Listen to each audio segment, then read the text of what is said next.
What do you do when the weight of expectation becomes heavier than the life growing inside you? At 7 months pregnant, I thought I knew exhaustion until my mother-in-law's words pushed me to the edge. My name is Clara, and I'd spent months preparing for our first child, a boy we'd already named Noah. My husband, Tom, and I lived in a cozy house just outside the city, a place we'd filled with dreams of family dinners and laughter. But dreams have a way of cracking under pressure. Tom's mother, Evelyn, had always been a looming presence, sharp-tongued, critical, and convinced she knew best. I'd tolerated her jabs about my cooking, my decorating, even my parenting books. "You're too soft," she'd say, her voice dripping with judgment. But I swallowed my pride, believing family meant compromise. That autumn, Evelyn announced she'd stay with us for a month to help before the baby arrived. I was relieved at first. 7 months in, my ankles swelled, my back ached, and fatigue clung to me like damp air. Tom worked long hours, and I craved support. But Evelyn's help wasn't what I'd imagined. She rearranged my kitchen, criticized my every move, and hovered like a hawk. "You're doing it wrong," she'd snap when I folded laundry or chopped vegetables.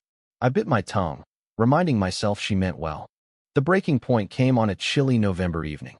Tom was working late again, and Evelyn had invited herself to plan a family dinner for the weekend. I waddled into the kitchen, my belly straining against my dress, to start prepping. I assumed Evelyn would pitch and she'd been talking all week about her famous recipes.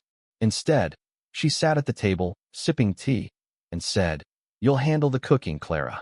I'm not here to play chef." Her tone was casual, but the words landed like a slap. I froze, a carrot half peeled in my hand. "Excuse me," I said, my voice trembling. "You heard me," she replied, not looking up. "You need to learn to manage. Mothers don't get coddled." Something snapped inside me. 7 months of carrying life, of sleepless nights and swollen feet, of enduring her endless critiques. It was too much. "Evelyn," I said, my voice low but steady, "I'm not your servant. I'm pregnant, not incompetent." She scoffed, muttering about my generation's fragility. That's when I dropped the peeler, turned, and walked out of the kitchen. My heart pounded, not with anger, but with clarity. I was done being invisible. I retreated to the nursery, the one room Evelyn hadn't touched. The crib sat half-assembled, a mobile of stars dangling above it. I sank into the rocking chair, my hands cradling my belly, feeling Noah's gentle kicks. Tears stung my eyes, not from sadness, but from the weight of realization. I'd been bending over backward to please someone who saw my struggle as weakness. I wasn't just fighting for myself anymore, it was fighting for Noah, for the kind of mother I wanted to be. When Tom came home, I told him everything. His face fell as I recounted Evelyn's words, the months of her subtle and not-so-subtle digs. "Why didn't you tell me sooner?" he asked, his voice soft with guilt. I admitted I hadn't wanted to burden him. But that night, we made a pact. Our family, our rules. Tom confronted Evelyn the next morning. He was calm but firm, telling her she could stay only if she respected me as an equal. Evelyn bristled, her pride wounded, but she nodded. I didn't expect miracles, but it was a start. The weekend dinner came, and I didn't cook alone. Tom stood beside me, chopping onions while I stirred the sauce. Evelyn lingered in the background, silent for once. It wasn't perfect, but it was progress. I realized then that strength wasn't just endurance, it was standing up, drawing lines, and choosing who I'd let shape my world. Noah arrived 2 months later, a squalling bundle of joy who made every ache worth it.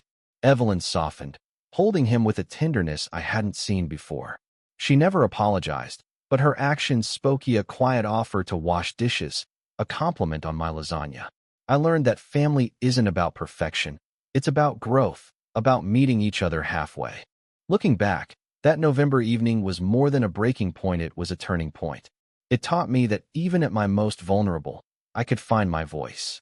And as I rock Noah to sleep now, I know he'll grow up in a home where love means respect, where no one is expected to carry the weight alone.